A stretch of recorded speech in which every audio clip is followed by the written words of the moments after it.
And we're off. We are off. First time in a couple weeks. A couple weeks off there. I think I like this new angle better. Yeah. I think the looks better. I don't know. Maybe I'm full of bologna. You can definitely see a lot of glare from the lights in my glasses. I was gonna say, I thought you were gonna say off the top of my shiny bald head. But No, I was looking at my glasses, but you know. I had to try to get my everything where I need it. So what's up with you, man? It's been a couple weeks. You know what? I don't know. Nothing, I guess. I don't know. I've been working a lot. And, I'm getting used to the new job, but then there's also, it's just, it's a lot of work. It's a lot more work than I was used to doing, not just physically, but mentally. It's draining. Found myself working through breaks a lot, just because I lose track of time, just because there's just nonstop stuff to do. We've been working lots of overtime, and I've been really buckling down and trying hard to lift consistently, at least lift consistently, if not trying to add some cardio in, and sticking to my diet. And between all of that and just life, I just have not had a lot of anything left over to devote to anything other that's needful. Well, that sounds sucky. A little bit. I'm gonna be honest with you. That sounds like it sucks. Yeah. Yeah. I mean, stuff stuff that is important to me, reading, studying, and then even when I get the opportunity to, lately I'm just kind of like, I don't know if I want to, I don't care. Like this morning is actually a perfect example. I was going to run, but I immediately upon waking was like, not today. And then, so I was like, oh, well, I'll go and I'll read for a little bit. I picked up, and I don't like that this is a place where I'm at, but this is just where I'm at right now. I had no desire to read the Bible. Didn't want to. Well, I mean, that's what we do on the show, is we're honest about it and we talk about stuff like that, I've been there, you've been there, we've all been there, so. And part of me was like, no, that's what you need to read before you read anything else. But then I was kind of like, well, I don't know, that's, wow, wow. Yeah. That would be my response as well. I mean, not that I would discourage you from reading it, but I don't know that that's an appropriate response either. It's like, yeah. Yeah. Anyway, and then so then I was like, oh, I'll just read. I don't want to read the Bible, so I'll read this. And I picked up the Mystery of Christ by John Bear, and started reading some of that, and expecting to kind of snap out of this funk, kind of find something in there and be excited about it, and didn't, so I stopped reading. I mean, sometimes it'd be like that, I've had different times where I was like, I need to read, and then I start to read, and I'm like, I just don't want to do this, and then I end up going to play Xbox or something, and then I have a way better time. Yeah, well, sometimes that's how it is, Yeah, that's exactly what I did. Actually, I put the book down, and I turned on The Last of Us 2. I haven't played it in a long time, but what I like to do with those kind of games with the story modes, so I like to start with the normal mode. I usually don't even play the easy or the light ones, and then I start with normal, play all the way through the game, go to the next level hard or whatever it is, play through the game, and work my way up to the hardest level and try to beat the game, finish the story on all of those levels. I've yet to do that. This is the only game that I've not done that on so far. It's The Last of Us 2. I'm on the survivor mode. And I don't know. Maybe to other people it's super easy. I think this game's super hard. The main takeaway for me is it seems like you have a lot more patience than I do, because I'm lucky to finish a game on any mode, because I'll play it for a while and then I just get I want to move on to something else before I make it to the end, and so I very rarely even finish a game all the way through because I just don't have the attention span for it. Yeah. I think it depends. If you get invested in the story, that's the only kind of games that I like to play, ones that have a really good story that draw me in. And if I want to finish the story, then I have to finish the game. So. Well, but yeah, I mean, I don't think there's anything wrong with that. We need that just as much as we need to read. Like, and I think I'm a very big believer in not forcing myself to read when I don't want to, because kind of, I think you would agree with this, but if you're trying to force yourself to read when you don't really want to and you're not fully present with it, then you're just wasting your time. You're not retaining anything, I mean, that's why I haven't made any more progress in my schoolwork than I have with the, Global Grace Seminary and my degree. It's just because I had, for the last several months leading up until now, I hadn't really been into it. And, could I just, fudge my way through it? Probably. I've done that before with school. Not this degree, but, in actual, my bachelor's degree I did that with. And, I'm intelligent enough to do that if I wanted to, but I don't want to do that. I want to retain information. And I know if I'm not present with it, I'm not going to retain it. And so I would rather just not do it and put it off for 6 months until I'm ready spiritually and mentally. And then, so I mean, sometimes you do need to make yourself do things you don't want to do, but I don't know that that's one of them. If you're not with it, Right. Could you move your headphone cable off to the side? Thank you. It was distracting because every time the cable would hit the mic, it was doing this. Sorry. But yeah. I mean, I don't know. Part of me is like, yeah, that makes sense, and I agree. And then part of me is kind of like, well, making yourself do things that you don't want to do sometimes is beneficial. Can be. I don't know.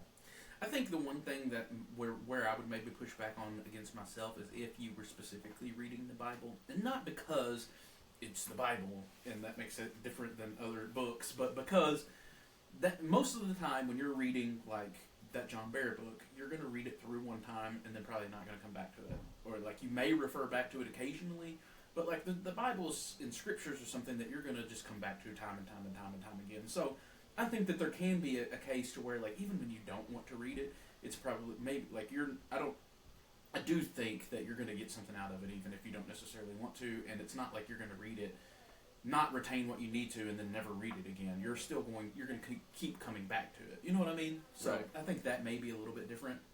Right. Yeah. So I've been reading. I've been keeping up with it pretty well. On the plane ride over to Honduras, I read Michael Hardin's Knowing God, which was just absolutely fantastic. Everything I've ever read from Michael Hardin, I've loved. I really like his work. I think he's got a brilliant mind. I really like his point of view. So that sort of set off my trip to Honduras, got me in the right mind frame from it. And then, but it wasn't a very long book, and I'm a pretty fast reader. I busted through it pretty quickly. And then I started reading Crucifixion of the Warrior God by Greg Boyd, which this is volumes 1 and 2, and it's long. It's real long. So I've been consistently reading it. I think I'm only 15% through the book, and I've put in quite a bit of time with it. So it's very long. It's very, very thorough. It's very, very good. But yeah, I've been consistently reading it. It just doesn't feel like I'm making much progress because those percentage signs at the bottom of my Kindle aren't really moving up as fast as I'm used to seeing. So Yeah. I'm used to reading through a book in a couple days. So that one's been pretty difficult. And then I did get a book at the church service that we attended in Honduras, and it's like a daily reader. Every day it's a sign. It's I don't guess you call it a devotion. I don't know. Right. But I've been reading it every day. I've been doing the daily reading that it ascribes for the day. So I've been following up with that, and I have been doing some Bible readings. There's on the Bible app on my phone. So Yeah. yeah, I've been doing some of that stuff. Been pretty consistent with it. Yeah. See, I would like to. The thing is, I just have to be at work so early. Because what I really would like to do is, in the mornings, get up and, I don't know what order, but run. Just do a mile. It doesn't even have to be a whole lot. Just do a mile, and then shower, have time to read, pray, all the stuff, at the beginning of my day, and then go to work and do the stuff, and then come home and lift and all the like my normal routine now. Yeah. However, my alarm goes off at 3:30 a.m. right now for work. I would have to get up at least 2:30, if not. My alarm. A lot of times I don't get up until closer to 4. But my alarm goes off at 3:30. Yeah. But yeah, I'd have to get up at least 3 o'clock, if not like 2:30 or something, Right. to get all of that done. That was one of the cool things that I got to do in Honduras. That was I felt like it was good. I felt like it added to my day. It was something because I wasn't running. Like I just took the week off from running, and like most of the days we didn't have to be anywhere until about 8 in the morning. But like I'm used to getting up at 4 o'clock in the morning, so like by 5 or definitely no later than 6. Usually by 5 I was awake, and I was rooming with Brother Steve, who's a very early riser himself, so he was always up when I got up, and we would start the day basically. Me and him and a couple of others would just be at the breakfast table. We would drink coffee, read, and then discuss what we had been reading, and that was a cool way to start the day. Not just with reading, but actual discussion. I know that I had mentioned it. So one of the things that we do at Honduras through the mission that we go through is that at the end of the day, and again, you went last time we went, so you know this, but at the end of the day, they do like what they call a debrief session. So at the end of every day, we eat dinner, and then after we eat dinner, we all gather around. And we just talk about our day and like the lessons that we learned, and was it a good day, was it a tough day, what blah blah blah, things like that. And I mentioned several times actually how that was just something that we could do here. It's not even that profound of a thing, but that was something that I got a lot out of, was those moments of just being able to start my day like that, and those conversations that we had, and the reading that we did, and just taking the time to do that really impacted me. So yeah, it would be cool to be able to implement something like that. But to your point, I don't have to start work as early as you, but I still get up at 4 a.m. and just run and shower, and that takes me all the way up until time for me to get to work. So right, it's hard to do in the real world, so to speak. Right. So yeah, that kind of thing is only something I'm able to do on vacation typically. Like if I'm not home working. Yeah. So yeah, anyway, I am making progress on my weight loss, but as with anything, it comes at a cost. Right. And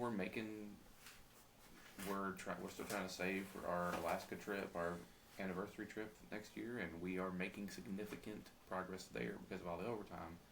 So again, it's not like it's all negative. There's definitely positives coming out of it, but again, there's a cost for it, Right.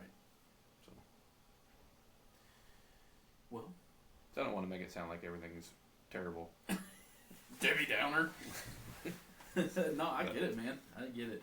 That's actually something that it's sort of related to what I'm struggling with, and I'm sure that you experienced this the last time you went to Honduras. I experienced it last time, but it's only worse this time, which is just like the week that we were there, I felt only way I could describe it feels like I was living more in alignment with my purpose in life. Like no matter what we were doing, whether we were doing physical labor, like manually doing concrete floor for somebody, or whether we were playing with the kids at the Casa de Luz building, or whether we were handing out apples to people door to door in the community. It didn't matter like the actual act that we were doing, just doing work that felt like we were doing something to make the world a better place. Like that kind of work just made me feel fulfilled. It made me feel like I was living in alignment with my purpose in life.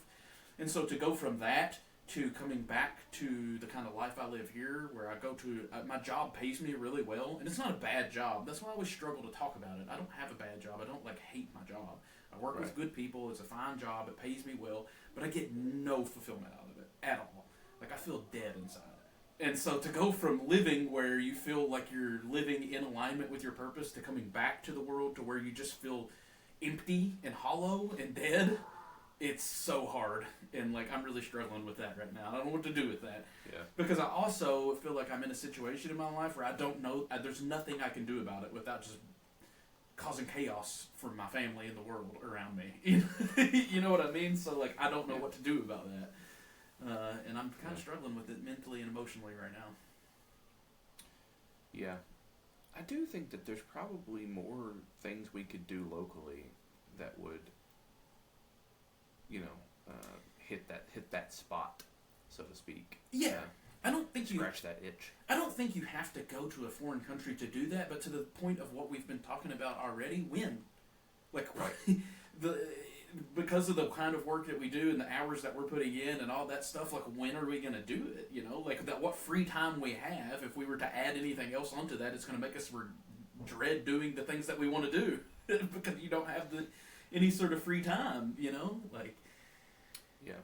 And that's the crux of the problem. It's not just about doing things, like, and I think that we do things locally, and there are more opportunities for us, and I would like to explore those things for sure. But on top of our already full lives, and you know, especially for me, like we're recording now on a Saturday morning, and we don't normally do that. And for the next 2 months, we're probably going to have to do that because football season started, and I'm coaching again. And so, you know, Monday, Tuesday, Thursday, Friday, I've got football practice until 7:30. By the time I get home, it's about 8 o'clock at night every night, and that's too late for us to record. You know what I mean? So, yeah. With me working my full-time job, doing the football coaching, trying to be a husband, trying to be a father, trying to go to church on, you know, Wednesdays and Sundays and everything else, like, if I added anything onto that, I'm just going to dread doing the thing that I want to do because I'm already worn thin. You know what I mean? Right. So, but that's the cool thing about the Honduras trip is you're not at work. That is your work for the week. So it's not just like you are able to fully be present in it and immerse yourself in it, and then you feel that fulfillment in your everyday. Just doesn't matter what you're doing. That kind of work makes you feel fulfilled. You know. Yeah. So. I think that would be an interesting conversation to have with someone like Ed and Val, because they do kind of just live that life. Yeah. I would be curious if, like, not if that wears off, but, like, does it just become another job at some point? Yeah. You know? I know that they have talked about that some, about trying to, because they have admitted that you can't, especially with some of the stuff that they deal with, you can become calloused, and it can become like that, but they've spoken, you know, about being aware of that. Cognitive of it, and trying to, you know, make sure that you're always aware of it so that you don't grow that way. Yeah. Right. But yeah, it is an interesting conversation to have, I think. But I know that I don't feel that in my, like, the kind of, again, I work a fine job for a fine company that has treated me well over the 15 years that I've been working there. But I'm not doing anything to make the world a better place. I'm probably actually making it worse, actually. But yeah, I don't know that. I mean, that probably could be said about a lot of jobs. Actually, you don't know if you're making any sort of positive impact. In fact, you may be making a negative one. Yeah, I mean, I know. Like, I guess it was Thursday probably. So my first day back to work was Wednesday. Thursday we had like an all company meeting, which is sort of like where the CEO talks and the board of, you know, management committee talks, and they're all giving you updates on like the stock price and how good we're doing and what direction the company's taking. And I'm like 2 days back from pouring a concrete floor for a family that lives in a 10 by 13 tin shack that had a dirt floor before we were able to pour them a concrete floor. And I was listening to them just talk about the billions of dollars and all of this stuff, and I was just like, just so disgusted. And I don't know what to do about that, because, I mean, that's the point of the company, is to make money, and they're doing that, that's absolutely sure. But, like, having the experience that I had, and then 2 days later hearing all of that, it was just like I felt so gross and just hollow and just, ugh. Yeah. Making already uber wealthy people just that much more rich with your work, so that you can have the money that you have. But then even folks like you and me are like those people to the people in Honduras. we're like billionaires, essentially, to some of the people there in Honduras that we have seen. So, and I don't know what you do with that, though. You know, it's a real, which I think is kind of the point, right? Ed and Val call their mission teams that they host perspective teams, because they want you to have a perspective experience, right? They want you to have a change of perspective, or at least see things from a different perspective. And it's, even though I've done it twice now, that's absolutely true. The problem is I don't know what to do with that. Yeah. So, but yeah.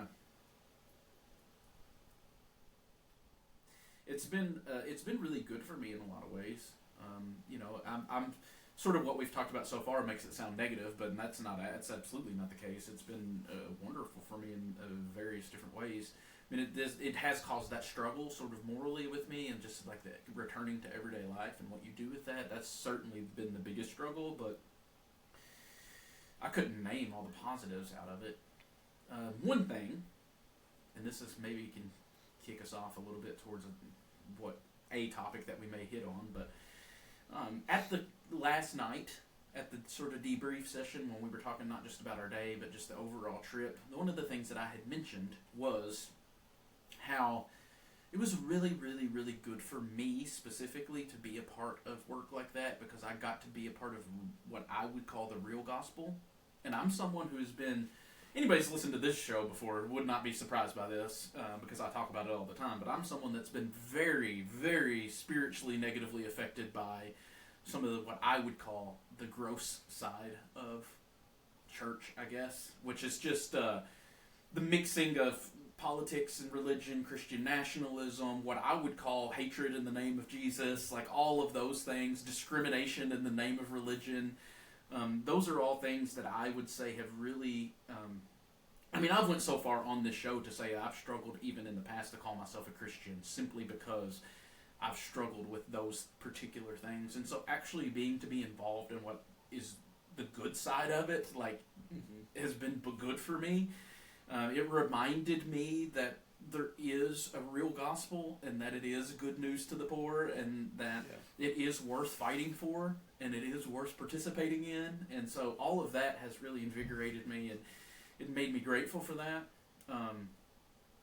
I had a real tension with that this morning, though, which is interesting enough that I'm already having tension with that, and that was because I listened to a podcast.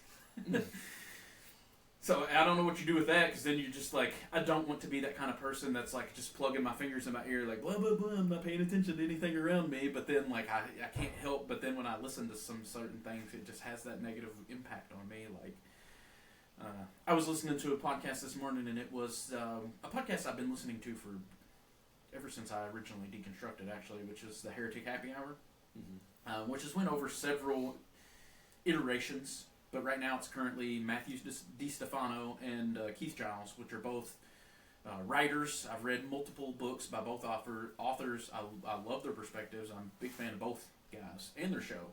But they had a guy on there who is in favor of reinstituting blasphemy laws in the United States. He described himself, so I'm not labeling him. He used this language to describe himself as a conservative evangelical who was arguing in favor of instituting blasphemy laws in the United States. And that was another conversation where I was just like, is Christianity doing more harm than good? Like, what? Like, I always come back to that, and I always really struggle. And it's a real contrast between seeing the good it's having in Honduras through like people like Ed and Val and their family, who are like really making a difference and working in what I would call working the real gospel in action, versus people like, that guy I was listening to today, or your Doug Wilsons, or your, Joel Webbins, or all these people who I feel like are just using the name of Jesus to make the world a tangibly terrible place. That causes a real struggle within me, and I don't know what to do with that.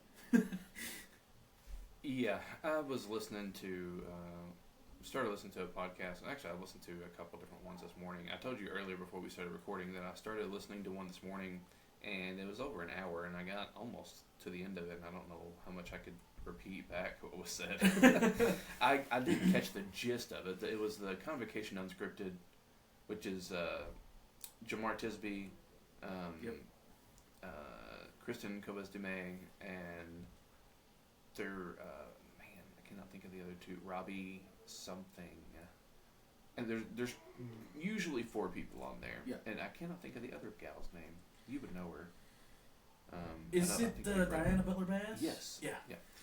And so anyway, I think the only people on this one were Robbie, Kristen, and Jamar, but they were talking about like a speech that Stephen Miller gave, and how sort of essentially, I mean, they it'd be better to listen to them talk about it because I'm going to sum it up in a way that's more blunt, crass, perhaps, but essentially he made a very Hitler-esque speech. Like, some of the stuff he's saying is just very like, oh, okay, you're talking about people in the same way the Nazis talked about the Jews. And you're talking about people on the left in the same way that they were talking about the Jewish people. That's not a good sign. Right.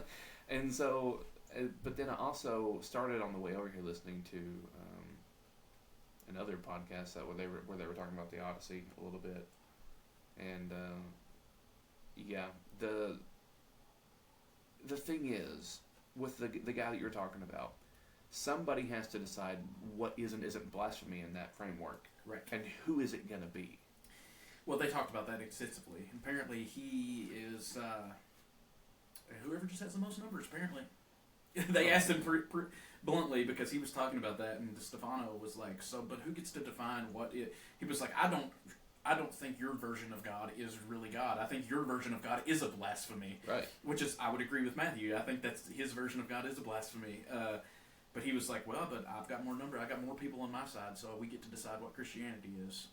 And it was sort of like, well, yeah, then I don't want to participate in that, I think. Because I find quite frankly, I find that version of God to be a false God. I think it's Antichrist version. We've talked about that with like the American cultural Christianity and sort of the Christian nationalist version. Like, I just don't believe that's the true gospel. So I don't have any interest in upholding that. But it's a hard thing to know what to do when you're a Christian, which I profess to be, Christ as my king, a follower of Jesus Christ, but then when you do so, am I participating in upholding those harmful structures? You know what I mean? Like, I don't know what to do with that. And the whole Honduras experience just made that far more. It did edify me and build me up in my faith, but it just made that all the more complicated for me because I got to see the good side too. I got to see that. I got reminded of the good side, that this isn't wholly bad, like that Christianity is good, and it is worth fighting for, and it is worth saving, but then I also have this other. So, to me, that makes me want to push even harder, like, it makes me want to quadruple down on the real gospel. Yeah. Even if it means I get arrested or executed for blasphemy. Come to think of it, wasn't there someone else who was arrested and executed for blasphemy? Right.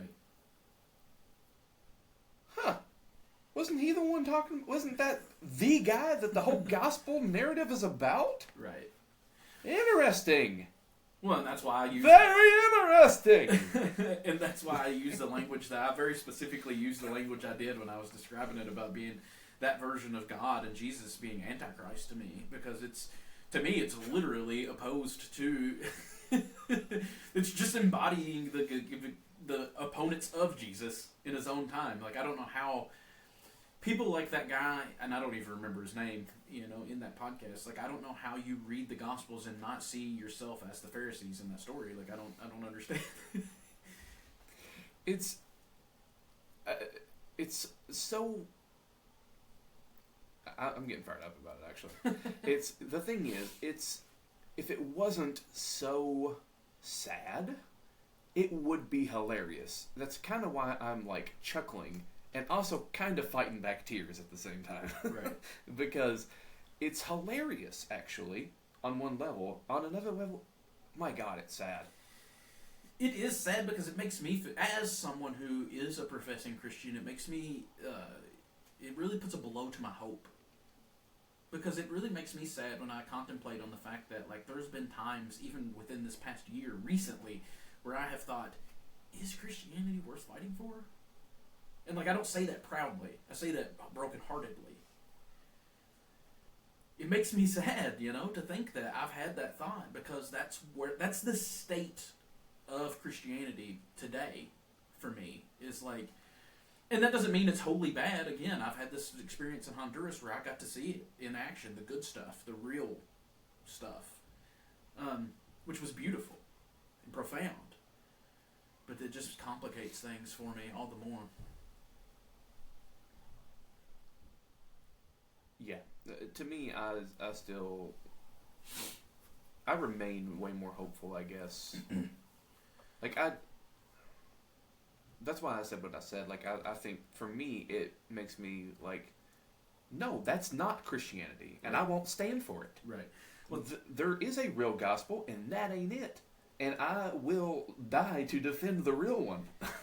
Well, let me go a little bit to this direction. Then I do think it's interesting that, so when we were leaving Honduras, on the way to the airport, they wanted us to stop by. One of the teachers at the school wanted to, or it's not school, it's at Casa de Luz. They wanted us to stop by, and they said they had something for us before we went to the airport. So we did, because it's on the way. It's just right there. We stopped by, and what they gave us are these little bracelets, and these were handmade by the students there, the children. Yeah. And they said that they made them individually, specifically for we didn't just pick one. These were assigned to us. They had our name on them, and they each had a word, a fruit of the Spirit plus hope, and they had a Bible verse associated with us, and they said that they chose those verses specifically for us. We each had an individual verse. Yeah. And the word that they gave me is hope, which I find interesting. And that then the scripture that they gave me was Joshua 1:9, which is also very interesting. Yeah. Because I've talked a lot about, in various weeks on this podcast, about how feeling hopeless and how sometimes don't know what's worth fighting for or whether to just give up. And, for them to give me hope, and then Joshua 1:9, stand courageous and firm, and like it's interesting to me. Yeah, that's why I don't know, I am not ready to give up. I do not think that is Christianity, and I refuse to stand by and let that become what Christianity is. That's why it always has bothered me in the past whenever we've had this conversation and you've told me, like, that just is Christianity now, and I don't want to be associated with Christianity. And I just, no, it's not. It's not Christianity. Well, I don't think it's actual true Christianity either, but the struggle that I've had in the past with it is, like, that's the loudest voice in the room. Like, when you say you're a Christian, that's what people think of. Like, the kind of Christians that we are by far the minority right now, at least in American Christianity, specifically in Kentucky where we live. Maybe. You know what I mean? Like, I had a struggle with this earlier this week where, like, I think it was Joe Webben, the guy with the little stubby beard. I don't know, but he definitely has a beard. He was talking about women obtaining the right to vote, and he framed it in a way of, like, well, when women got the right to vote, that was stealing half of my vote, and about how his wife does vote, but she votes whatever he tells her to because she understands what he's saying, blah blah blah blah blah. And I just had that thought of, like, this guy's a pastor. Like, he can say stuff like this and nobody bats an eye. Like, Doug Wilson has been on NPR recently talking his bullcrap, and, like, that guy's a pastor. He has a following. He pastors a church, and he says this stuff. Nobody bats an eye. But, like, you start talking about universalism in a church, people go freaking nuts. You know what I mean? Like, stuff like that, people can't stand. Now, you want to talk about how America should institute blasphemy laws? Nobody cares. But wait a minute, don't be bringing universalism in here. You know what I mean? Like, in that part of it, that tells me the state that it's in. It's like, that's why I feel that tension. That's why I struggle. That's why I struggle with my hope. Like, that makes it seem like it's pretty far gone, man. Like, I understand that people like me and you want to say, well, that's not true Christianity, but that's what's passing for Christianity right now. Like, we are the blasphemers to them. And it's a struggle, man. It's a real struggle for me. I'm still not sure though how much of the actual how many of the actual Christians in America are okay with that though. I mean, it's I understand how it could come across that way, but I'm just not sure. I don't know. I don't know that I believe that is the predominant. That, like, if you actually took a poll, right, of, like, every Christian, everyone that professes to be a Christian in America, and they were like, what do you think of Doug Wilson's stuff? Or Stephen Wolf, or whoever, all these guys, what do you think about these Theo bros and their stuff? And I don't know that if you took a poll of every Christian, they would be like, you would have like 60% that are like on board with it. I don't know, maybe. See, and that's why it's interesting. They gave me hope because I don't know. Like, I wish that I felt that way. I wish that I could say that. And on days that I feel more hopeful, I think I would. But I don't always feel that way. Yeah. You know. And really, and I think I've made this abundantly clear, but I'm not trying to make any, like, definitive statements so much as I'm just trying to pour my heart out in front of everybody and be like, man, this is like a real struggle that I have in my life, you know, like I'm not proud of it, I'm not happy about it, it obviously is causing me a lot of distress, you know, but this is just me wrestling with it. It's having that wrestling match live for everybody for everybody to see, you know. I would be really interested to get somebody on here that we could talk to about that, to ask questions about, like, is this an exaggeration? Like, is the stuff that we're hearing, like, is this, how predominant is this, actually? Like, those more extreme Christian nationalist views, like, how are they growing? I mean, I've heard things that, like, it seems to be a growing thing. Right. But, like, how big of a threat is it right now? I think that and this is why I kind of, to dive into why I say what I do and feel so much of what I do, is like, I mean, I try to take it pretty practically. We don't have any following. We get lucky to get 10 listeners. Like, you know, like, and even the people who are more well known within spaces that we would consider real Christianity or good Christianity, I'm talking about like your Brian Zahns or your Brad Jersiks or, you know, people like that. Well, they have quite a bit more following than we have, but compare them to Mark Driscoll's following or Stephen Furtick, or the numbers don't lie. You know what I mean? Like, those are the people who are pulling in millions and millions and millions of views. Like, there's a reason why Doug Wilson is on NPR and Brian Zahn's not. And that, you know what I mean? Like, yeah. I mean, yeah.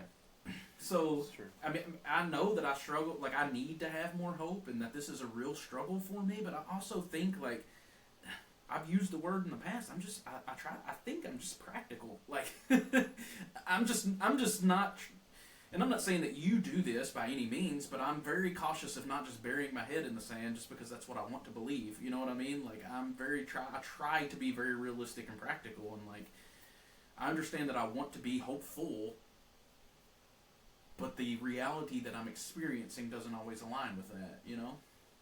Yeah. So. Well, you know, the gospel was both popular and not popular in... yeah, I mean, it got Jesus killed. In the days of the early church, also. As you pointed out, it got the guy killed. Jesus killed. Got all of the apostles killed, except for John, supposedly. But not without trying. They tried to kill him. Right. According to the tradition. Yeah. And that's the thing. That is where my hope lies. Is that, you know, I just spent however much time that we just spent on this sort of sounding hopeless and down about it. But that's not necessarily the reality, because, again, what I experienced last week in Honduras was hopeful. I got to see the real gospel at work. You know, the work that Ed and Val are doing in Honduras is the real gospel. Like, they are not just talking about it, but being about it. They're putting it into action. And I know that there's a good side to it. I believe it. And that's where my hope lies, is that it's where, even if it gets me killed in the process, it's worth fighting for. The real gospel. I don't care what you call it, what you label, whatever you want to label it, but The real gospel is beautiful, and it is worth fighting for, even if it costs me my life. And that's where my hope lies. I don't know that my hope lies in the future of the church, the future of American Christianity, any of that. But the true gospel, the way of Christ, I believe, is true and worth fighting for. And that's where my hope lies. Right. Yeah. So I feel that.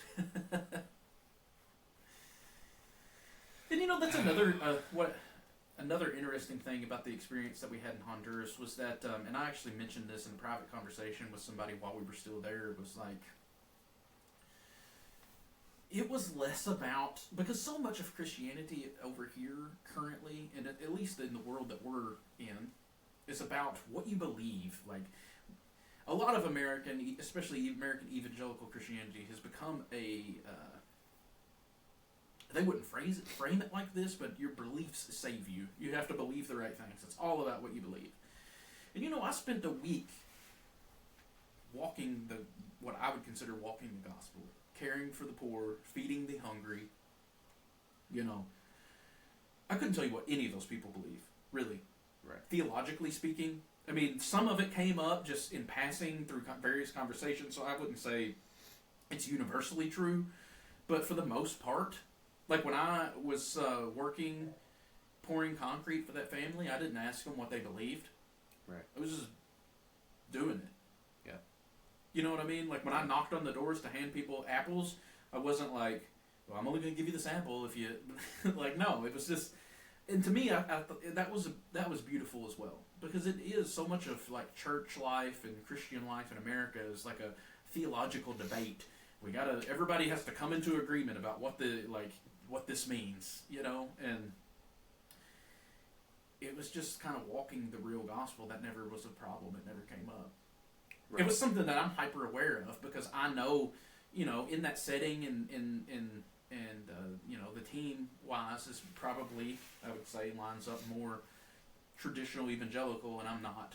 Like, I just don't, my conception of that is not, so I become very self-aware. I don't want to say the wrong things. Like, even though I don't necessarily agree with a lot of what I would consider to be, evangelicalism, I want to respect it, and I don't want to say anything that would be contrary. You know what I mean? Especially in that setting. And right. It just never did come up, which I thought was beautiful. We're just yep. working, like working to make the world a better place. And probably if you would have asked us all, there was 10 of us on a team, and if you would have asked all 10 of us, we probably would have had different beliefs, but we were all coming together to work for one common goal, regardless of belief, and that's beautiful to me. Yeah. So, yeah, it was a really cool experience, man. Yeah, I think I want to go back next time. It is interesting because I really, after I came back the last time, I was kind of like, I don't know if I want to go back or not. And then I never really had like a really strong desire to go back, honestly. And then, like, as soon as you guys left, I was, like, all of a sudden it just hit me, and I was like, oh, I kind of wish I went. And then, yeah, now I wish I would have went. But I told them this when I was there, that I thought about Honduras and Zambrano and Casa de Luz every day since we came home the first time. Like, I think about it all the time. So just having the opportunity to come back was amazing, and I hope I get to go back again. I don't know what that looks like. I don't know what the future holds for me or for the team or whatever. But I hope I get to go back. I really love. I love Casa de Luz. I love Ed and Val and their family and the work that they're doing. I love that community. I think it's kind of weird to put it that way, but I think everybody that's been there, everybody that I've talked to, kind of agreed that like there's just something about that community and the work that we put into it that kind of you leave a piece of your heart there, and you always think about it, and that's true for me at least. I think about the people there, not just the place, but the people, the all the time. That was another cool aspect of it, is like going back and seeing some of those kids that we had seen, 2 years in our life isn't that big a deal at 40 years old, but there's a lot of growth that happens in children over 2 years. So seeing some of those kids that we had seen, recognizing some of the kids that we had saw in 2024, and then seeing them now 2 years later, and just seeing how they've grown and matured, and you know, that was really cool, because it's not just about, like, these aren't just random faces. Like, these are human beings that you, like, you're only with them for a short time, but you build real relationships with these people, you know? And so, yeah, I can't wait to go back. I'd go back tomorrow if I could. So,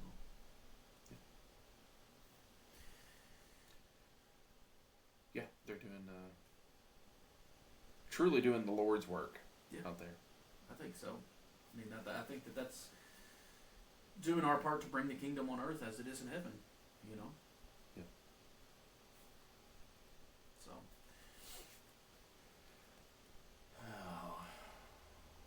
Aside from that, one other thing that I had mentioned to you about talking about, we already had kind of talked about it, not today, but we talked about it on Wednesday, and it really had to do because, maybe it's just because of my shift, where, like, I think you really do just get what you put into it, you get back out of it, you know, like with anything in life, but even with Bible and study, because since I've been reading more, and I've been praying more, and I've been sort of, like, in that way, the Honduras trip has sort of, I guess, revived me, you know, spiritually. So my approach to Wednesday night Bible study was, I guess, a little bit different. Like, I put more into it than I normally had been. And, man, I got a lot out of it. I got a lot out of it. Unexpectedly, actually. Because we were doing Matthew 19. Mm-hmm. And the part that I read over the whole chapter, but the only part when I read through it in preparation for Wednesday night Bible study was the rich young ruler. Like, that was the only, kind of the only part that stood out to me, especially because the first half of the section is talking about divorce, and I was just sort of like, I feel like this conversation is not going to go. If I say what I think, that's probably not going to go well. So I'm probably not going to, you know, like. Right. I didn't really get much out of that, and I was just totally expecting to talk about the rich young ruler. And then someone in there asked a question, which sort of got my wheels turning a bit, got the gears moving. And so I'm really appreciative that they asked the question, even though I think it meant something different to me than it meant to them. Mm-hmm. I was glad that they asked it, because it got the wheels turning for me, and it really opened up something for me. And basically what they had asked, and it was regarding the divorce section of Matthew 19. And in this section, I know you guys can read it for yourself, but the Pharisees, specifically says the Pharisees come to Jesus to try to, like, get him to trip up, and they ask him about divorce, you know. And Jesus asks them, well, what does Moses say? You know, what does the scripture say? And then they tell him, you know, that Moses gave them to write up a divorce certificate or whatever. And Jesus says, well, you know, I tell you that basically, the Nathan Sutherland paraphrase, the only excuse for ever getting divorced is if your wife cheats on you. Depends on what porneo means. Right. So anyway, but then someone in the Bible study asked the question, why did Jesus ask them, what does the scripture say? And they asked it more in the lens of, like, because we should always refer back to the Bible, because that's, you know, basic instructions before leaving Earth, like, and that was sort of the route that they took, which I disagree with, and I don't say that disrespectfully, again, because I'm appreciative they asked it, and it's totally fine to have different opinions. But I realized in that moment that the Pharisees did know the scriptures. I mean, in John, Jesus specifically tells the Pharisees, like, you search the scriptures because in them you think you have life, but they point to me, who is the life, you know? Like, it's not that they didn't know the scriptures, but they didn't know the scriptures. Like, it's the difference between knowing and knowing, you know? We've talked about that before with, like, Jesus seeing, right? Was seeing Matthew and actually seeing him and seeing him spiritually instead of physically with your eyes. And I think there's something about that, what Jesus is saying there is, like, they know the scriptures, but did they know the scriptures?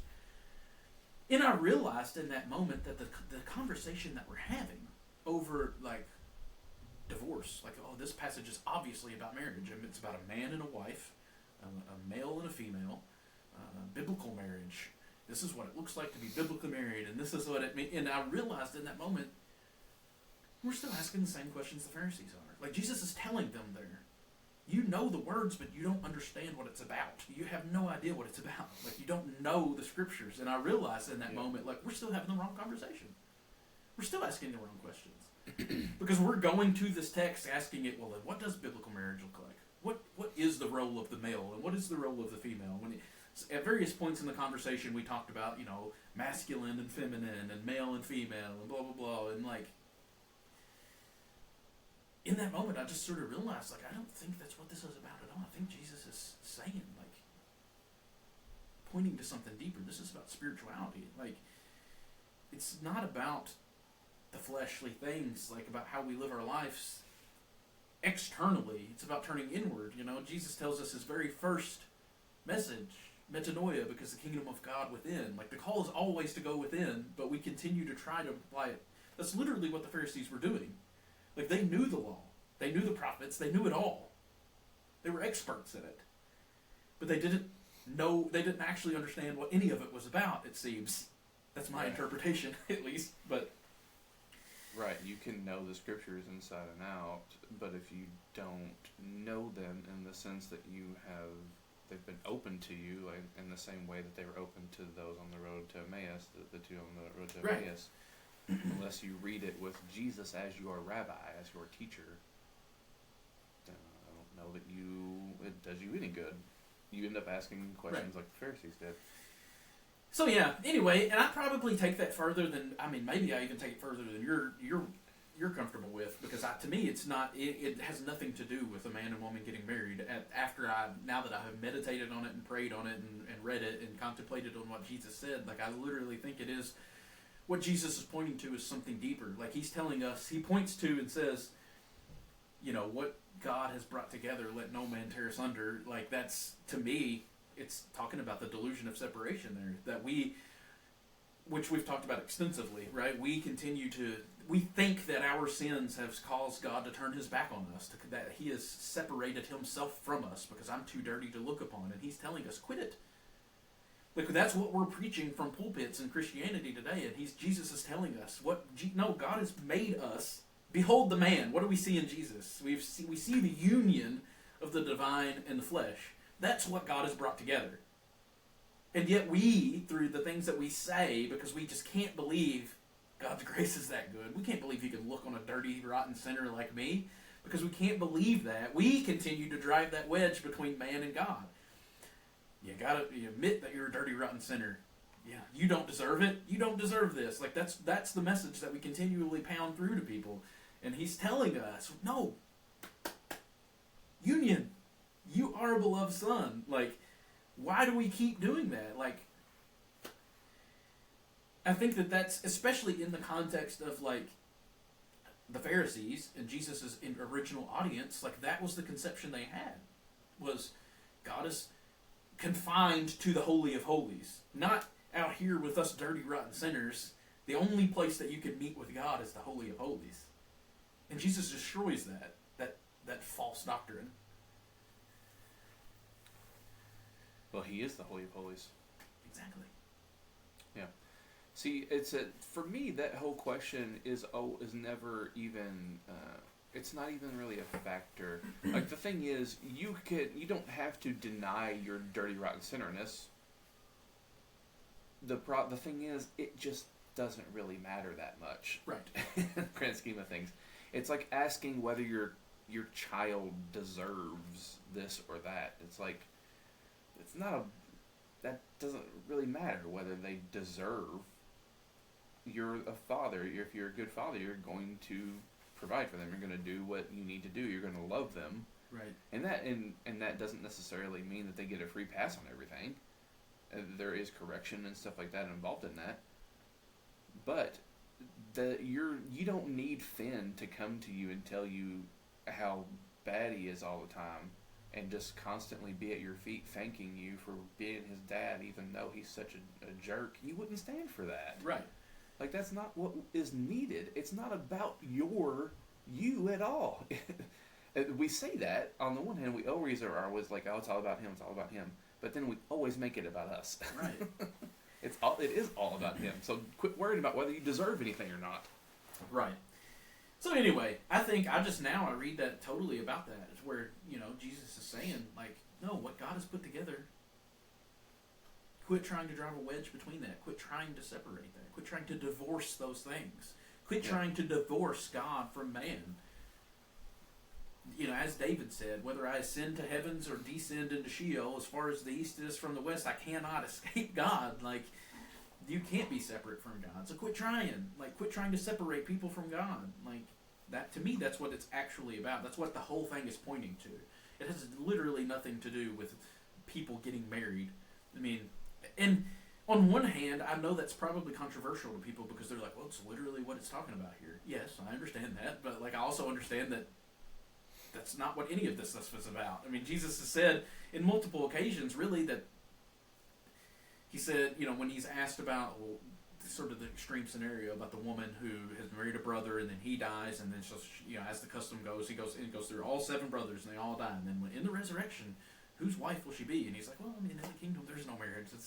You're asking the wrong questions. Like, again, I don't think any of that matters. I think we want it to matter, but I don't even know why we want it to matter.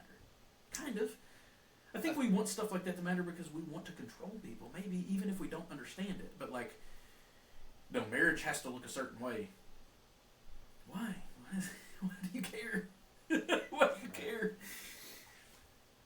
Yeah. So, like, to me, that all of this reminds me of those the early church. Like, even someone like Origen, who's well known for his, like, allegorical interpretations, admits that there is a literal sense to the scriptures, and you start with that. And I don't remember if this is a quote from him or one of the other church fathers, but essentially, unless you have read the scriptures in the sense that you're talking about, unless you have read that marriage story and read it in the type of interpretation that you're giving, you have not yet read it as gospel. Right. It's not an exact quote, but it's something like that. As the author of Hebrews said, someone said somewhere this. I think it may have been Origen. But yeah, unless you have, like, yes, there is and I think it's right, actually, and good to put in some effort into, like, understanding the cultural context and the actual context of, like, what's going on here, and, like, the overall context of, like, the book of Matthew itself and what he's doing, and seeing all that. Like, all that's part of that literal sense of the scriptures, and all that is right and good, I think. But until you have read it in the sense that you're talking about, you have not yet read it as gospel. Right. Well, and where some of that arises from, for me, is I think there comes a point in time, at least for me, and I've experienced this with not just the topic of marriage, but with several other topics in Scripture, where, like, there is a way of reading it literally, and it's essentially just like, well, because the Bible says so, I don't understand it. It makes no sense to me, but I have to affirm this because that's what the Bible says, right? Like, especially with, like, the marriage thing, like, Jesus, because I have had that particular verse or section of verses there in Matthew used as, like, the defense of why they feel the way they do about LGBTQ marriage, for example, you know, because in that, it's not just the Old Testament, but Jesus is affirming the Genesis, male and female. And, like, there comes a sense in time where that just breaks down for me. Like, I realize that most people don't, but, like, I mean, I've talked about with, like, the male and female thing before. There are people walking around the earth today, and there are people who have always existed that have ovaries and a penis. Like, that's reality. I understand that your scriptures say God made them male and female, but that does exist, and always. I'm not talking about people identifying. I'm talking about physically, biologically, intersex people exist, and they always have. Right. So, like, there comes a point in time where you read that, like, if you want me to read that literal, it kind of breaks down for me. Right. You know what I mean? And then, I have trouble just affirming things if they don't make sense. We've talked about this in various other things, but, like, I have to have a rational, logical reason for why these things, or they just because the way I interpret this Bible verse says so, that doesn't work for me. You know what I mean? So, like, there comes a point in time for me where, like, I've got to get something out of it. And even with that particular set of scriptures, I kind of asked the question, and I did that intentionally during the Bible study, because we read it, and then one of the first responses was, well, that's pretty black and white. And I was like, well, I mean, because it does seem black and white on the surface, but then you're saying, oh, Jesus wants you to stay in that abusive relationship.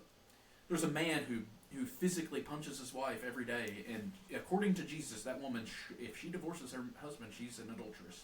She, you know, like, you're telling me that Jesus that you believe in wants that woman to stay in that marriage? Like, there are women who have stayed in abusive relationships because of that and have been murdered.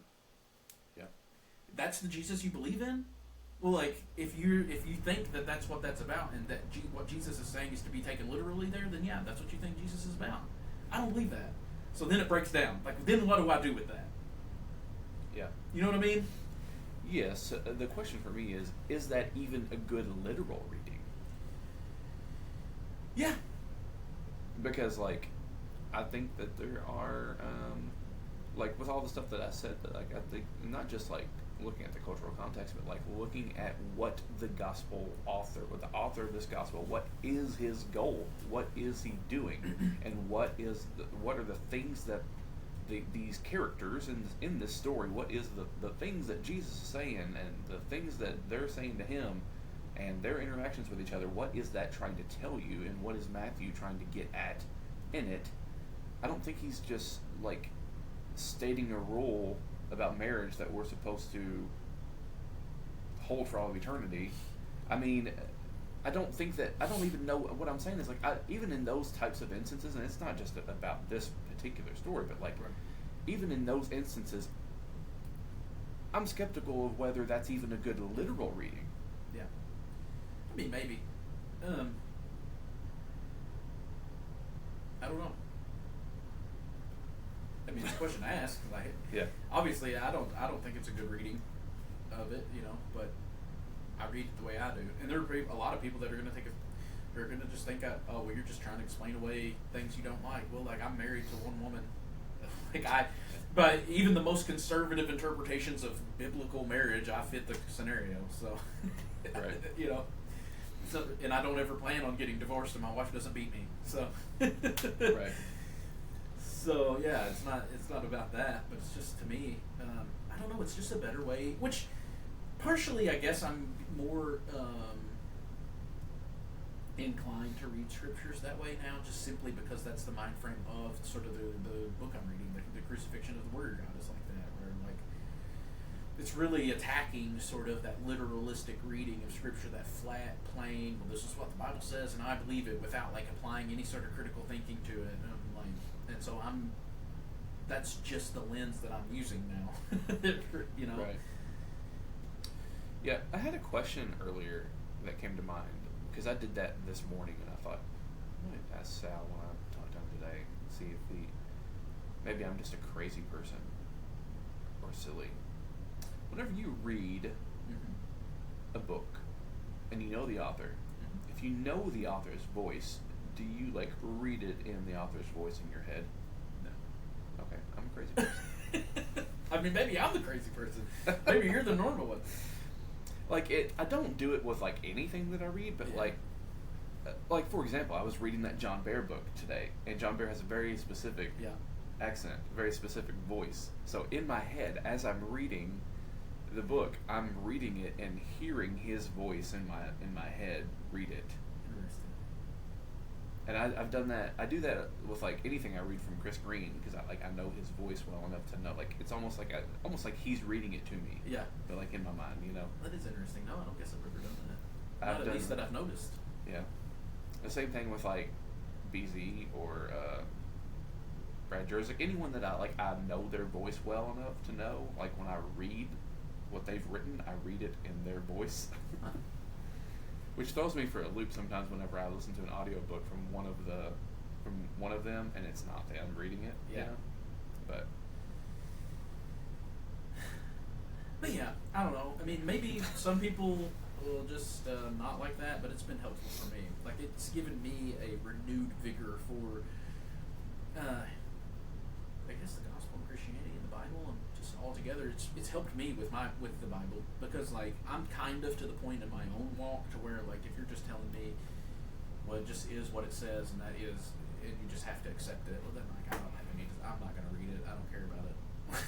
Like it has lost that allure for me in that realm. But I think there's a richness of wisdom there that has been renewed thanks to Greg Boyd. Yeah, I am listening to Inspired Imperfection currently. That's another one of those that kind of throws me for a loop because the guy reading it isn't 100% not Greg Boyd. Which, as I'm reading through the Crucifixion of the Word of God, I couldn't help but had this recurring thought over and over again about how I just wish people would read this book.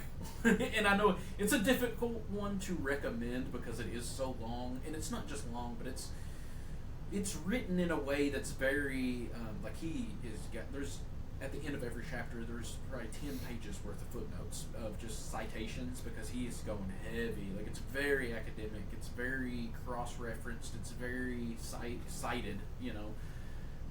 So it's almost like if you're not in that sort of academic mind frame, it's almost hard to read. I mean, it's almost too many citations, but it's very supported, obviously, because it has so many citations, and it's just because that's one of the main things that I've struggled with recently in my Christianity is talking to people who are like still kind of maintain a more flat literalistic reading. Well, they'll affirm things like, well, the Old Testament says this, so that's how God is, but then yes, but God looks like Jesus, and then I'm kind of to the point in my own walk to where I'm like, well, to me that's just a nonsensical religion. Like, things don't fit together anymore. You have a God, a Janus-faced God, so to speak, a two-faced, like two different. I don't know what you do with that. And then I think when you're reading this book by Greg Boyd, you are forced to confront that. You have to acknowledge it. Like, I have to do something about this. Like, he paints the picture right up front in the introduction to the book of like, this is the problem that I'm addressing and this is what I'm doing about it, and I'm going to spend the next many pages going through that. And it's just one of those that I wish that more people would think about and talk about and not just hide from. I don't know that anybody's like intentionally hiding, but I feel like a lot of people are, even if it's subconsciously, are hiding from that conversation because we don't know what to do with it. And I get it because that was the catalyst for my original deconstruction, and it led me all the way to the precipice of atheism.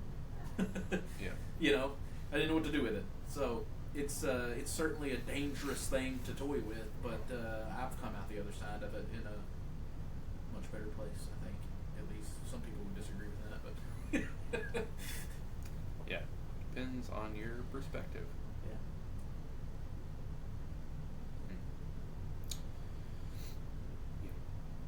So yeah, I guess all that's just to say, like, I do feel a renewed vigor in my biblical studies, and I was encouraged. I've actually spent the entire plane ride from Honduras to Miami and then Miami to Nashville watching lectures for my class, and I'm only 2 away from finishing my lectures. And then I can start on the paper because I've already read all those. I've already read all the assigned reading plus many more. So I guess I'll be ready to write the paper and move on after I finish these next 2 lectures, which is, I haven't done anything in like the last 6 months. So you're still on the New Testament interpretation, Yep. right?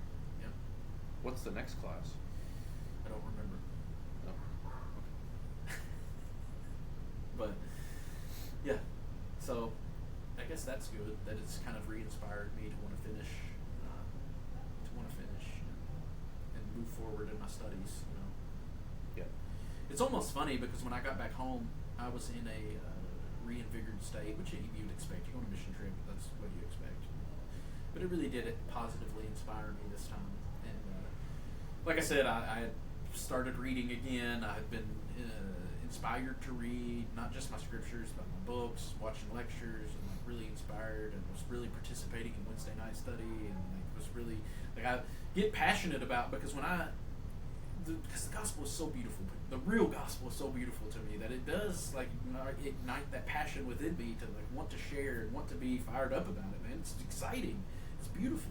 It's life-giving, you know. And so I was really inspired by that. And then you know, you're kind of to where you are, and it felt like we just kind of reversed roles there for a minute. Yeah. I think I'm just tired. Yeah. just a little wore down. But yeah, I wouldn't say I'm in a bad place spiritually. Again, it depends on perspective. Right. I mean, I wouldn't say you're in a bad place from my perspective either, and I wouldn't have said I was in a bad place, but I was in a place to where, like you just said, that you didn't feel like reading this morning. Yeah. You know, like that was me before I left for the mission trip, and now Right. now I do want to read, and I'm fired up about it. It just felt like we kind of switched roles. Not that one is better than the other, you know. Right. Yeah. I know what you're saying.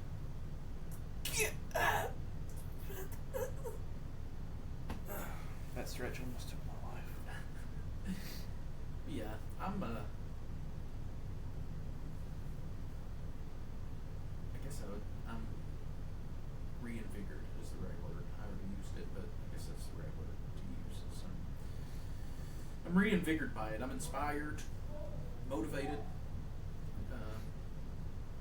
I mean, maybe it is a true, like, sort of or where you were at before I left, of like just hopeful. Even though some of the things I said today probably doesn't sound hopeful, I am more hopeful than I was before I left. I can tell you that, you know, because I have seen the good, and I was reminded in Honduras by the people there, and by Ed and Val and their team. I was reminded of the real gospel and good stuff, and what drew me in the first place, and yeah, I don't know what that looks like from the future of my participation. That's still something that's sort of awkward to figure out for me. But I want to participate. I want to be involved. I want to spread the gospel, the real gospel. Yeah. You know, the good news. Good news. Yeah, the good news. I want to be a participant in that. So, I guess the trick is just figuring out how to go about that, you know. Right. Well, you know, hearing you talk about it, like having this conversation has helped me feel a little bit more invigorated. Yeah. You know, I like it. Yeah. I mean, there was even some good stuff that came about. Like I said, probably for me, and what I was just saying about not knowing necessarily how to participate, some good stuff with that, you know, because everything that I was said, whether in private conversations with members of the team that we were there with, or in, you know, our end of day recap discussion that I was talking about, like everything that I said was well received. And, you know, anybody that knows me knows I'm just going to say what I think. Like, I try to be respectful about it and you know, and respect my environment, but like I'm gonna say what I think. I'm not gonna lie. That's not who I am, you know. So Right. I mean, I always said what I thought, and everything was pretty well received. There was never a point in time when somebody was like, "Whoa, now," you know. So Yeah. which is good. It's just more complicated. Like it just complicates things so much because like even simple things like participating in Wednesday night Bible studies or Sunday school at church thing, like I it's something I'm always cognizant of and aware of like I've got to really be careful with the things I say because it's very I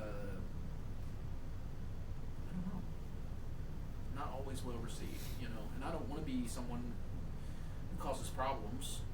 Yeah. I think sometimes problems are needed. There's that, but ultimately I want to be edifying to my family, you know. I want to be in my spiritual family, like my church family. I want to be someone who's a positive influence, not someone who's tearing down necessarily that are hindering people.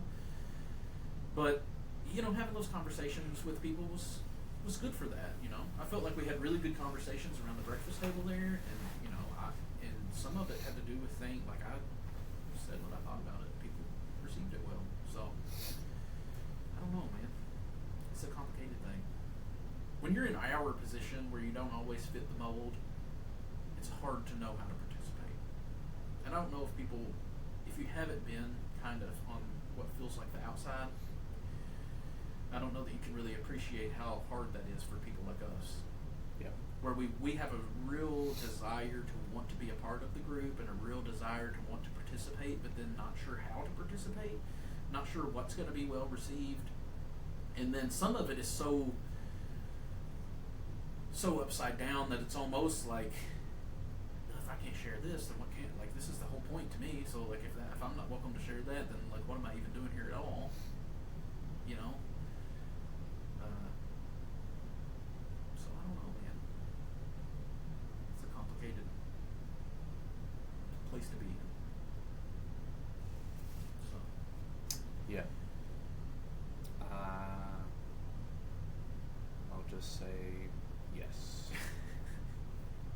Ditto. right. Yes and amen, perhaps. But ultimately, that was something that I was stressed about even on the trip, because we did a similar thing to what we did when you went, which was the event where we were distributing food, the community event. We were distributing food. We had the station set up where people could come and talk to us about whatever they wanted to talk to us about. Essentially, we pray with them.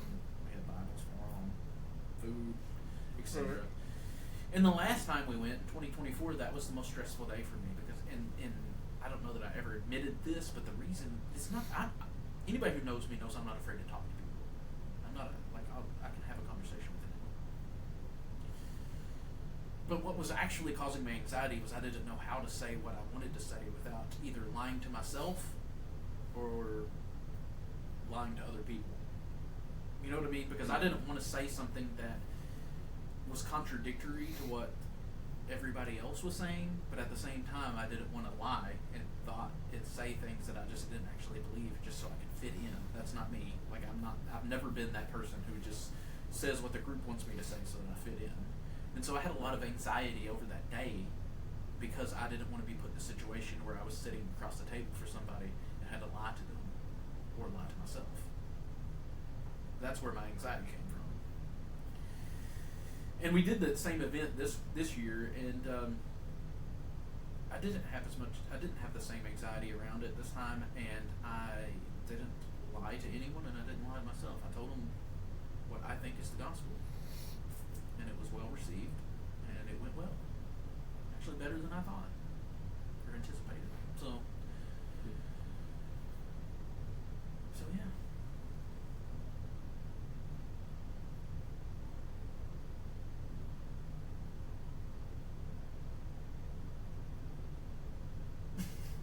I have thoughts. I'm not going to say them. That's a sign of wisdom, I have thoughts. I'm going to keep them to myself, though. That's fine. Keep your secrets. Well, I'll tell you immediately after I stop recording. But You display a restraint that sometimes I should probably exercise more often. I don't ever know really how some of the things that we say on this podcast are going to be understood, because I always take the approach of I'm trying to really wrestle with things in live time. I don't mean to say things that are blasphemous or that people are going to view me in a negative light now, so much as I'm just wrestling with this stuff. I try to pour my heart out and wrestle with it live time for people to see, because one of the initial catalysts for us starting the show was we went through a deconstruction and we both had admitted that we wished we had a resource like this. Right, yeah. And so I'm trying to show people that even I'm 15 years into a deconstruction now and still wrestling this way with things. And so I try to do it live, but then I know I had some conversations with some people down there about our podcast, and in the moment that we had it, I had a sort of a wrestling of I want people to listen to our podcast, but I don't know, there's always that I do want people to listen to our podcast, but I don't know that I want you to hear everything that I've said. Yeah. Simply because I am wrestling with things, and sometimes I say, and I could have said something 3 weeks ago that I would vehemently disagree with today, and it's not because I'm just waffling back and forth, but it's because we're talking about things that I really struggle with and wrestle with, and I don't want people to listen to, if someone, one of those people were to listen to this episode, I hope that they don't listen to it and think, well, I didn't really know Nathan after all. It's so much as no, I'm just trying to really wrestle with stuff and be open and honest. And I'm not making any definitive declarations or that I know better than anybody else, so much as just trying to be an open book and say, hey, this is what's going on in my life right now. This is in my mind. This is what I'm wrestling with. My spiritual walk. This is where I'm at, So. Yeah. Because I've always had that thought about like some people going back and listening to our older episodes. Right. Like I know that I had in one specific conversation, we were at dinner one night, and one of the people that was sitting next to me was Daniela. She works at Casa de Luz, and she just asked me how the podcast was going, and I said good. But sitting across the table from me was someone else, and they were like, "Oh, you have a podcast?" And I was like, "Yeah." So we got to talking about it a little bit. She looked it up on YouTube and was like, "Oh, I'm going to subscribe." And in that moment, I was like, "That's good," and I'm glad she's going to listen, and I want people to listen. But I'm also nervous about her going back and listening to some of the things I said in the past.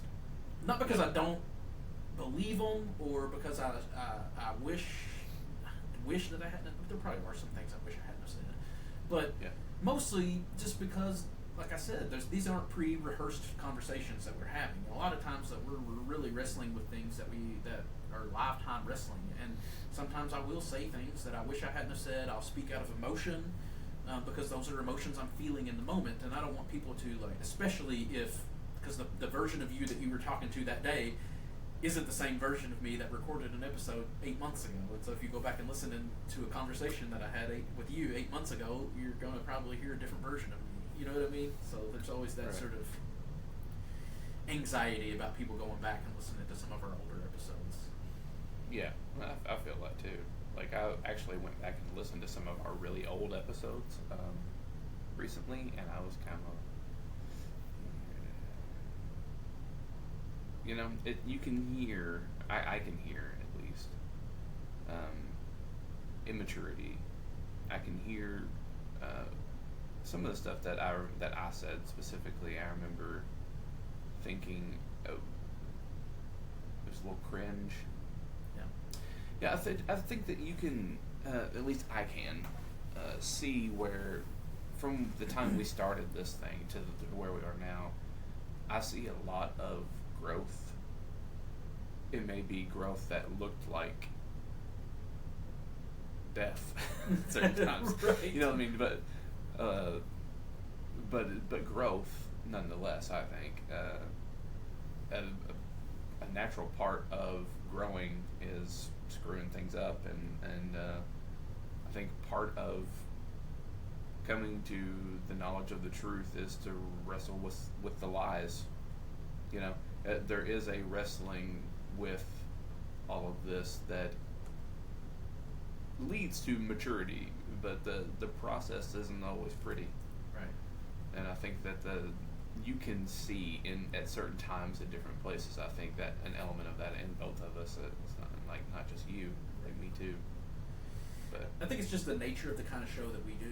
The people are used to, especially within the Christian world, but I think you can go political or any other direction with any sort of podcast where the hosts has like a specific viewpoint or a specific agenda, and then the whole life cycle of the show is just them sort of, there's no real growth or anything. They're just sort of defending their position. You know what I mean? And so, but that's not what you get out of this podcast so much as. I mean, you probably do to a certain extent get that, but we're also evolving and growing, rather than trying to preach a stagnant, like, I've got the full truth and this is what you're getting. I am more wrestling with things that I'm struggling with. And so, but that just naturally leads to me saying things that I'm going to move on from at certain points. It leads to me probably saying harmful things at times that I don't necessarily mean to be harmful. It's just going to lead to me saying things I regret saying. That's just the nature of the kind of show that we do here. right, So, yeah, but then it does cause those anxieties, like I said, when you get a new listener and it's somebody that you know, and you're like, well, I'm glad that you're listening. I do want you to listen. But just going into it, you're probably going to hear some things that.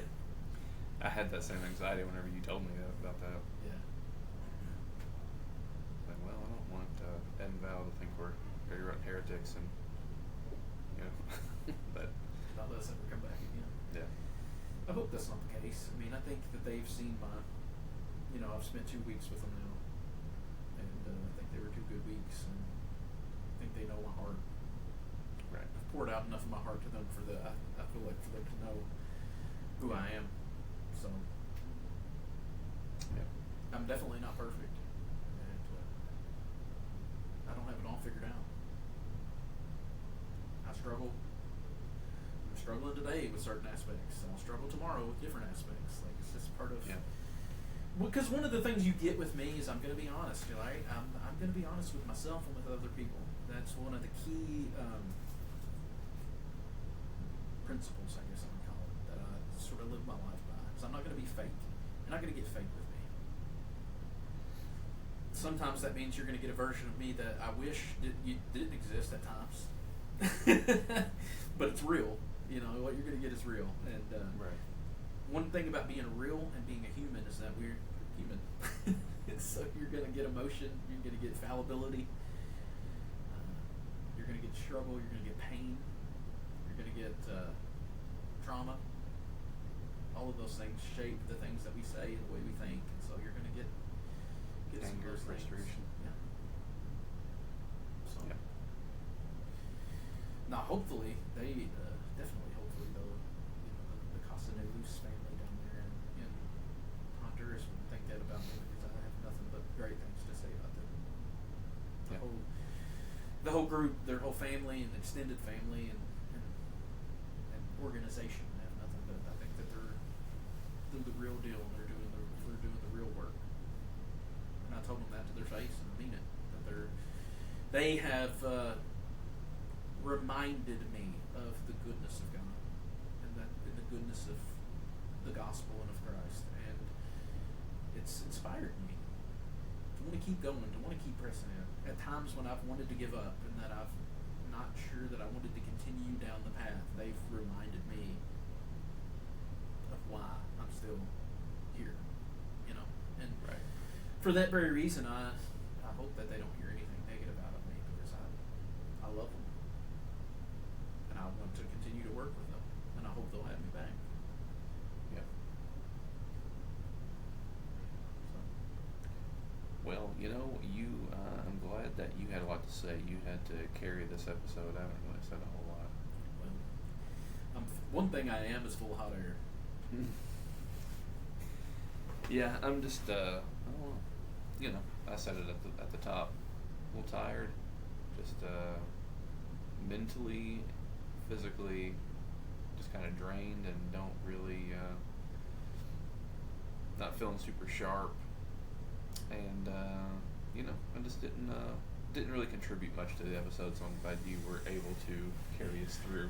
Well, I don't know that was a good thing or a bad thing, but Somebody gotta say something. That's what we do. yeah, a lot of dead air is not going to do very good. So Yeah. yeah, I'm definitely inspired to continue to have good conversations, and I'm inspired to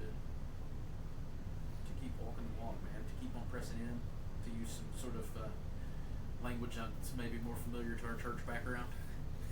Yeah. I'm looking forward to continue to press in. I mean, I heard a lot of things in talking with a lot of, I talked with a lot of local people, and with just our team. But one of the things that we experienced down there, and this seemed to be a universal, like, as we talked about it as a team, everybody experienced a lot of it. And talking to some locals was a lot of legalism.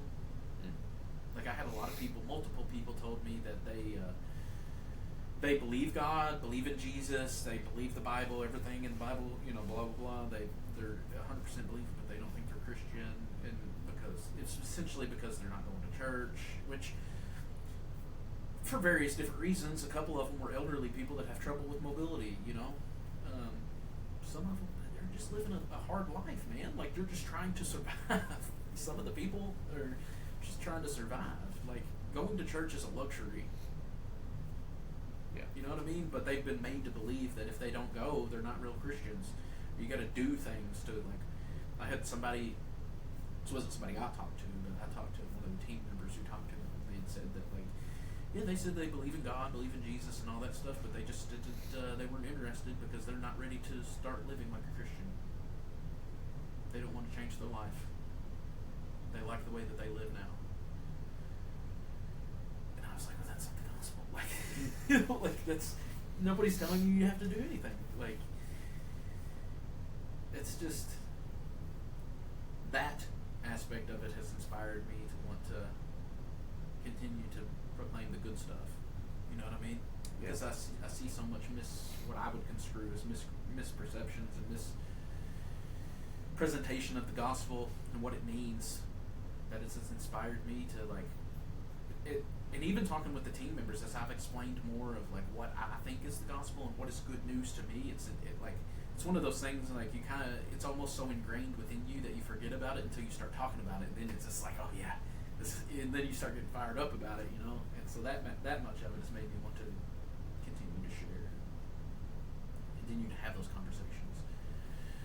I've continued to have some conversations with some of the team members after the trip through like text message and stuff about, because they, are interested. I feel like I could feel them being interested in some of these things, and yeah. So yeah, it's good.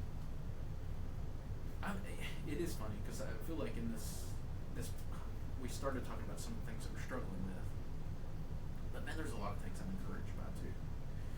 I even felt that Wednesday night Bible study. I felt like, man, Wednesday night Bible study was great. Like we had a good conversation. I felt like edifying. There was no argument. There was no disagreement. We weren't tearing each other down about the things we disagreed about. We were just like having a good conversation. And I left in a better place than I was when I showed up. And it was good. And I'm having those conversations with people through text message I was just talking about that's making me feel encouraged. And I am hearing good, so I don't want people to hear what we said at the outset and some of the struggles that we hear and think that it's all negative, because I am hearing encouraging things too.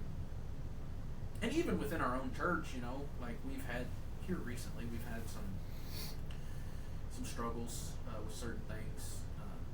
I don't want to go into that because that's private church stuff. But I think anybody that listens to this that is from our community will understand that it's been the last couple months has been a little bit more challenging for us. But I feel positive about the future that we have as a community, as a church community. I feel like we're ready to move forward in a good direction. And I felt like that before, and then I felt the other way before, and it's up and down, But right. I feel like as a local church community, the church that we attend, we're ready to move forward in a good place. And I think that this going on this trip to Honduras is just a good catalyst to help us move forward even more. So. Yeah.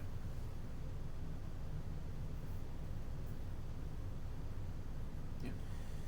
So at least if maybe we can end on some hope there instead of, because I do feel hopeful, and I wear this bracelet those kids made me every day, just as a reminder, that I do need hope.